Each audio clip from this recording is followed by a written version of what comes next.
I think what's so cool about this project for us is that it is taking us back to basics. We're gonna go through all of these steps all the way down to step 20 and really go back to this system, this methodology over here in the sandbox.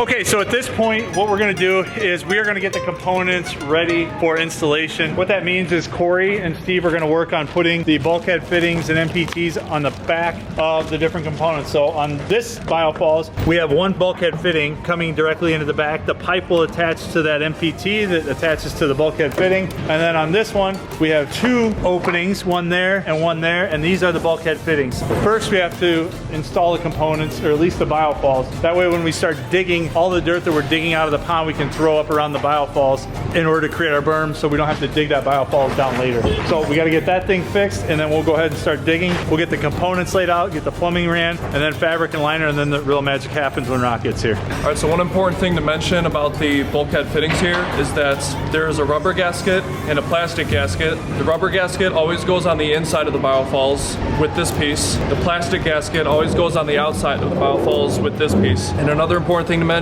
is that there are two sides of this piece. This part of this bulkhead fitting always goes on the outside, and this goes on the inside. So the plastic gasket will go right there. This will go on the inside, and it'll go in like that. Okay, so real quick, so Corey has the rubber gasket on the inside of the biofall, so it always goes on the water side of your connection. Then he's gonna come in, put the plastic washer right there, and then as Corey said, there are two sides to this. This is the top or the outside of it. So you're gonna go ahead and put that collar nut on there. And guys and girls out there, this is reverse thread. The reason that it is reverse thread is so that when we tighten the MPT in there, it's not going to loosen this collar nut. So Corey will get it hand tight, and then he'll come in with a pair of channel locks and give it about another 1/2 to 3/4 of a turn, maybe even a full turn, but he doesn't want to over tighten it and snap that bulkhead fitting.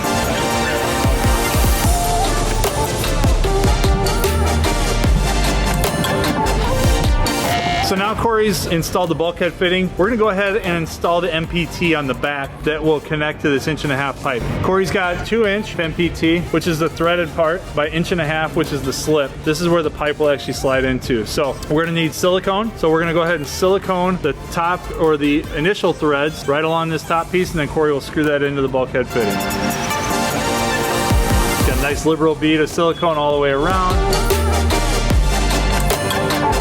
Now what he's gonna do is he's gonna go ahead and insert the initial threads and go ahead and start to twist that thing tight. The silicone will create a watertight seal.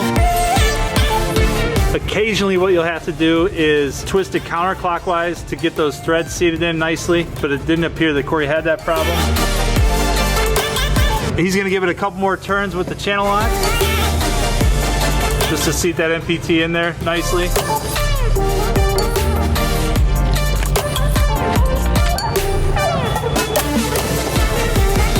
We've got our biofall set up over there. We're gonna go ahead and place where our skimmer is gonna go. Jack has already finished the bulkhead fittings. On this, we have an MPT coming out of one side and a 2" plug on the other. This could be used for an overflow, or if the plumbing was going to run this way, you could actually put the MPT on this side. The configuration of this is we're not gonna do an overflow. We're just gonna go ahead and plug this one bulkhead on this side of the skimmer box. Of course, we're gonna silicone this, and then we are going to use an MPT on this side, and then our plumbing will run this way. I think what's so cool about this project for us is that it is taking us back to basics. This is the way we built ponds 30 years ago. For Ed and Brian, it might be 100 years ago with the amount of time that they've been doing this. But what it does is it really makes us focus on the 20 products in 20 steps. It's a process that Greg, Brian, Ed, and the rest of the gang in the very, very early days of Aquascape and building water features, it was a system that was designed to create a profitable methodology when building ponds. So the reason I bring that up is this is a challenge for us to go back to that 20 products in 20 steps. This is not something we do every day. What's very helpful is actually this. This is our cheat sheet over here. This actually lifts out all 20 steps and all 20 products. So you've got step 1, mark the pond area, which we've done already. Now we're placing the skimmer and biofalls. Then we're laying our plumbing, right? We're hooking up the pipe to the biofalls. Then we excavate the pond. Then fabric and liner. Then we hook up the skimmer. We're gonna go through all of these steps all the way down to step 20 and really go back to this system, this methodology over here in the sandbox. So you can see we are placing the skimmer and the biofalls. We've got a trench, very shallow trench dug for our plumbing, and then we will start excavating the pond. The guys over here are starting to dig the skimmer box. What we're gonna need to do is when we install the skimmer, we establish a water level for the pond, which is the ideal level of water for this pond to where it's full all the time. And when we install the skimmer, our water level is always off of this screw. That allows us a little bit of flexibility. We've got about 1.5 inches of airspace from top of water to top of skimmer. We need that airspace in order to maintain that top water draw. Okay, here is step 2, hooking up the biofalls. There's that MPT. Corey's gonna go ahead and hook up the plumbing. We've got our Christie's Red Hot Glue. So this is a primer and glue in one. What he's gonna do is he's gonna go ahead and take the dauber, which is the furry ball on the metal stick inside the can. He's gonna glue the inside of the slip part of the fitting first, then go ahead and put a bead of glue around the exterior portion of the pipe, insert that, and then hold it for about 15 to 20 seconds. There you go. Luis is going to go ahead and hold it. We've got our 2-foot level out. This is going to allow us to ensure that the biofalls is level left to right, as well as pitched slightly forward. And I'm talking very slightly forward. We definitely do not want it pitched backwards. I would say a quarter bubble is sufficient pitching forward. So the front will be slightly higher than the back. Make sure that's level. All right, so we are level side to side. So you can see I've got the 2-foot level placed on both front corners of the biofalls. Now, looks like we're pitched a little bit backwards. So we're gonna go ahead and you guys work together, get this biofall set properly. So Jack will take some of that excavated soil that we dug out, and we're only gonna bury probably the bottom 3-4 inches of that biofalls with the soil that we use to dig out where we put the biofalls itself. So we're essentially going to cover up the bulkhead fitting and the pipe. Skimmer's gonna go down over here.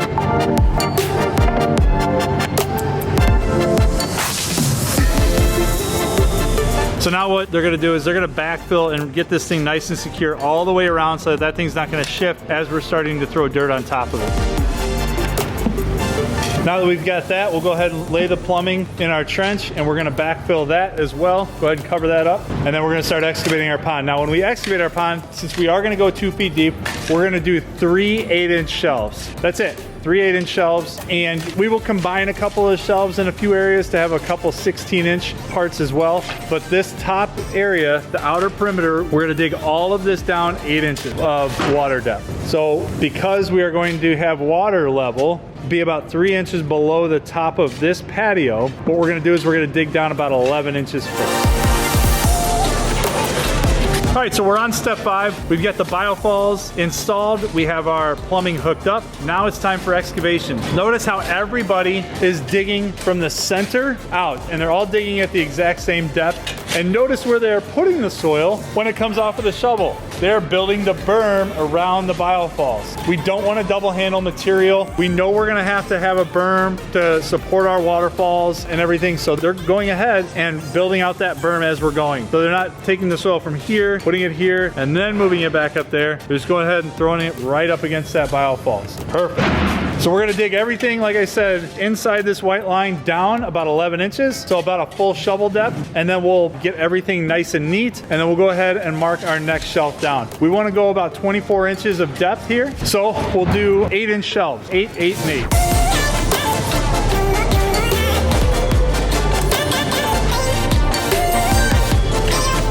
Okay, so one tool that I wanted to show you that is in our tool trailer, in our truck, and on every job site is this. This is a 10x10 tamper, and it is used to compact soil. So I'm gonna bring the tamper up here and go ahead and compact this stuff, and we're gonna do it in layers. You don't wanna compact 2 feet of soil at one time. You wanna do about 6, 8 inches at a time. So we're gonna go ahead and compact all this stuff and then keep building up.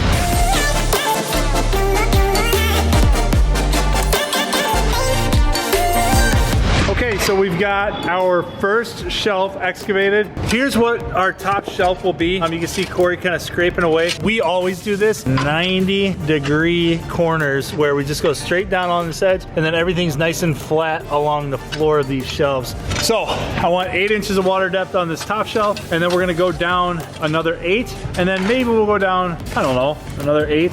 It'll be a challenge because of the constraints of the size of the pond. It's challenging to not eat up a bunch much of the water volume when going that deep on a pond that is this small. So we may modify as we go. That's part of the fun with it. Hey, Jack? Oh yeah. Yeah. So that's part of the fun of what we do, is being able to design kind of on the fly. So we're level with the patio here. Here's Jack over here making sure we're at the depth that we need. So like he said, we need to come up a little bit with the skimmer lift.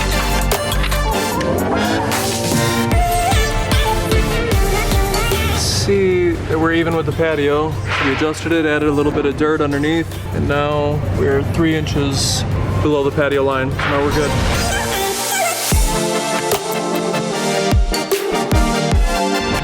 So we have the pond almost all the way excavated, which is an incredible point to be at, because that means fabric and liner can come in, and then the real magic happens when we start rocking this thing in. But one thing I wanted to point out real quick is just to kind of show you the shelves and how we dig them, but more importantly, what to look out for. So you can see we've got our vertical parts of the shelves nice and carved out, and then the soil flattens off, and then we do another one. But notice we found an enormous amount of gravel mixed in with the soil. You want to do the best job you possibly can. Do yourself the favor and do the due diligence and get all of this stuff out from underneath the liner, because what'll happen is this rock and gravel and all this junk that's down here can put a hole in the liner if a rock on top of the liner pinches the liner between the rock underneath it and the rock on top of it. So the last thing you want to do during the construction process, especially at this point, is put a hole in the liner, and nothing sucks more than a little pinhole or a slow leak, especially when it's on the bottom or on one of the shelves in the pond. Leaks in the stream and waterfalls and that kind of stuff is very easy to fix, or along the pond edge, but a hole in the liner and you not knowing where it is can be devastating for any project. So just make sure that you get everything nice and clean underneath the liner before you put the fabric and liner in and start rocking on top of it. So do yourselves a favor. If it makes sense, if you live in a rocky area, bring in just some simple torpedo sand and dust everything before you put the fabric and liner down, just to give yourself a little bit of padding and cheap insurance, preventing you from inadvertent holes in the liner before you even get water in this thing. So just wanted to point that out.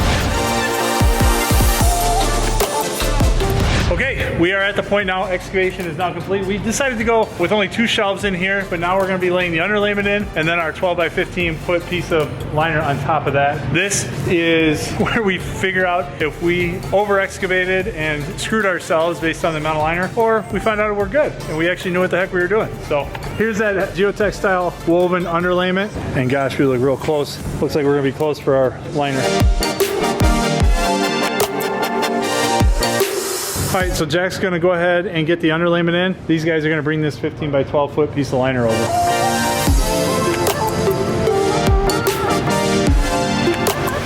Good, so fabric's in, now the liner's going in. Feel really good about this, guys. Oh yeah, we got it. So Jack's gonna hop down in the middle, and he's going to pull all those folds and everything back, taking into account that we have to get from the skimmer all the way up to the biofalls and not sacrifice the shape of our pond, but we have to do this all in this one piece of liner over here. So this is very, very important that we do this right before we hook up the skimmer, but we wanna get all these little folds and wrinkles out of here and be able to maximize every square inch of liner that we have.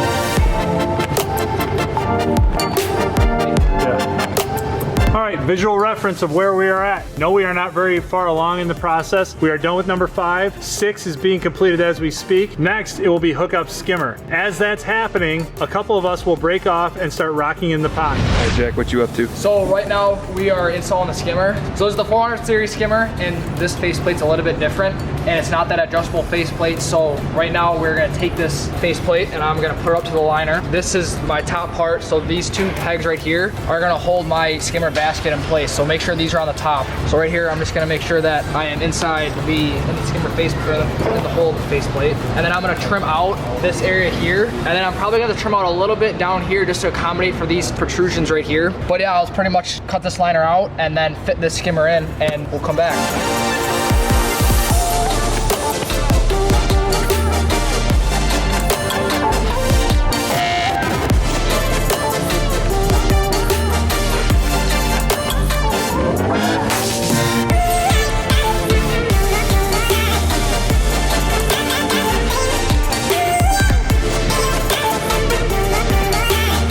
So right here, the one thing that I want to touch on, as you can see all the way around, there are no folds between the faceplate on this piece right here and the skimmer. And the reason why you don't want that is because if there's water or anything that can get back behind that fold, it's gonna leak out behind into the ground, and that's gonna cause a leak. So right now we added the faceplate on pegged to the liner, and right now I'm placing the silicone on the skimmer. So with this part, you wanna make sure it's nice and clean and dry, and you wanna make sure there's no fabric in the way. As you can see, I took this fabric and I folded it down. So this liner is gonna bond with the silicone to the skimmer, and it's gonna make a watertight seal. And I made a 1/4 inch bead all the way around the screw holes, all the way around, and then I'm gonna place this faceplate up against this skimmer, and it's gonna make like a sandwich between the skimmer and the faceplate with the liner and silicone in between.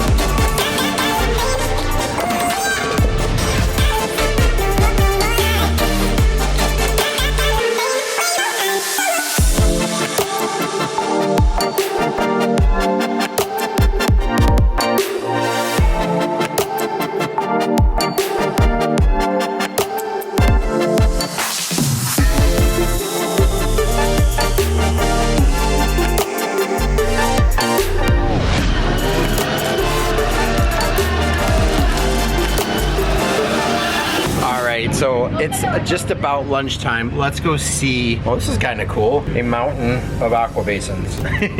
Let's go see exactly where these guys are at and how things are coming along.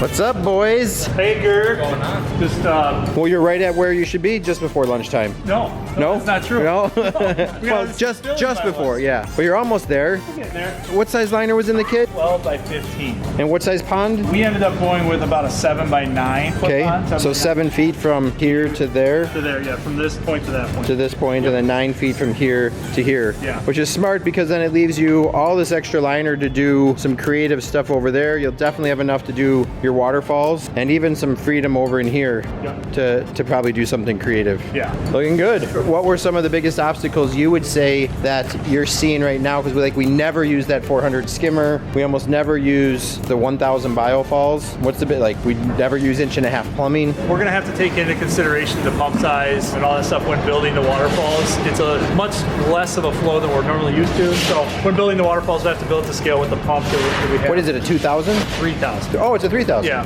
so it's a little bit different than a 5 to 9, but I really think one of the challenges we had first was when Jack hooked up the skimmer, it's a little bit different than the normal signature series skimmer with the faceplates and the whole sure. bunch of stuff. It's just a different installation technique, and we never do the 400 skimmer. So just kind of working through that, doing the design, deliberating over the design of whether or not to push the waterfall right off the edge or push it back and make a smaller pond. We made the right choice. Sure. And then where to put the pond. It felt like we should bring it right up to the patio because that's something that we always talk about in our videos. Sure. Bringing the approachability of the water feature to the viewing areas, but no ball cart is going to be a challenge. Yeah. You know? So really some of the, I would say, if I'm hearing you correctly, Yeah. some of the bigger challenges would, obviously we have an assortment of tools that we use that make things a little easier. You're using a DIY garage set of tools. You got a wheelbarrow, you have a level. Setting the water level, was that difficult without a transit? It was. I mean, fortunately, we had a 6 foot level. Yep. But if you don't have a 6 foot level out there or don't want to spring and buy one, you can always go and get a bubble level, one of the string levels. That would work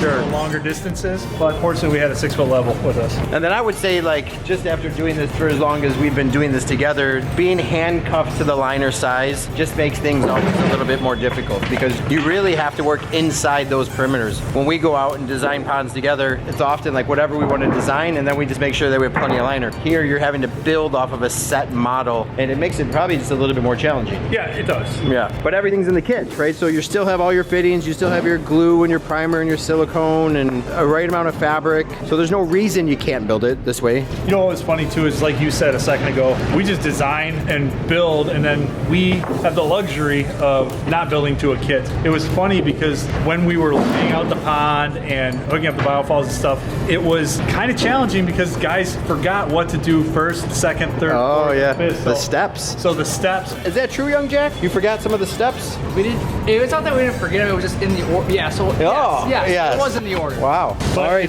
it's good. You know, Awesome. we've got a couple new teammates too, which is good for them to see some of this stuff and work their way through the 20 products in 20 steps, as opposed to throwing them right into these large, unique jobs. Well, I can't see what the final product looks like. Rock placement looks fantastic, and I know this is probably hard for everybody else to visualize that pile of rock over in here and some bags of gravel are going to totally transform this space. I think what I'm most excited about is a 7 by 9 foot pond, what it'll look like to its fullest potential when we're all finished here. So we'll let them keep going and look forward to getting back here and seeing what the final product is, and then really sitting down and interviewing the rest of the team and seeing what some of their hiccups were, or some of how their creativity was handcuffed, if at all, by using a kit.